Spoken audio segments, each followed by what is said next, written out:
तर मी सध्या ग्रामीण रुग्णालयात आहे, मानोरा तालुका, जिल्हा वाशिम. तुम्ही बघू शकता. आणि इथं ॲम्ब्युलन्स असताना इथं ड्रायव्हर उपलब्ध नाही आहे. आणि मी 1.5 घंटा झाला मी इथं तुम्हाला हे टाकतो, त्याची रेकॉर्डिंग टाकतो, त्या ॲम्ब्युलन्सच्या ड्रायव्हरला फोन टाकलेला. आणि या माणसाला विचारून घ्या इथं ड्रायव्हर उपलब्ध आहे का. भाऊ या गाडीला ड्रायव्हर उपलब्ध आहे का. या गाडीला ड्रायव्हर उपलब्ध आहे का भाऊ. ते मॅडमची शूटिंग घ्या, तिचे बोल लागले ते. मग इथं प्रॉब्लेम काय झालेली आहे सध्या भाऊ. 1.5 घंटा झाला ना, कारण जाऊन 1 घंटाच्या अंदर येते गाडी. मग तिथून का नाही निघाली आतापर्यंत गाडी.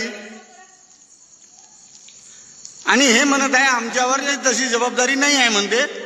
तर मला एक गोष्ट सांगा, मग आमचा पेशंट इथं जर मेला, सिस्टर, मी काय म्हणतो, आमचा पेशंट जर इथं मेला तर आम्ही काय करायचं. पेशंट जर डेथ झाला तर काय करायचं. तर आम्ही काय करायचं इथं. 1.5 घंटा झाला जवळपास. मी तुम्हाला रेकॉर्डिंग दाखवू शकतो. 1.5 घंट्यापासून मी रेकॉर्डिंग केलेली आहे. तर मग काय करायचं, पेशंट इथं डेथ झाला तर सांगा ना तुम्ही. मी 108ला लावलेला आहे फोन, 2दा. 108ला लावला, 2दा. मग त्यांचं म्हणणं काय आलं, त्यांनी गाडी त्याचं काय म्हणलं. तो म्हणतोय 10 वाजता येईल. मी रेकॉर्डिंग तुम्हाला ऐकू शकतो.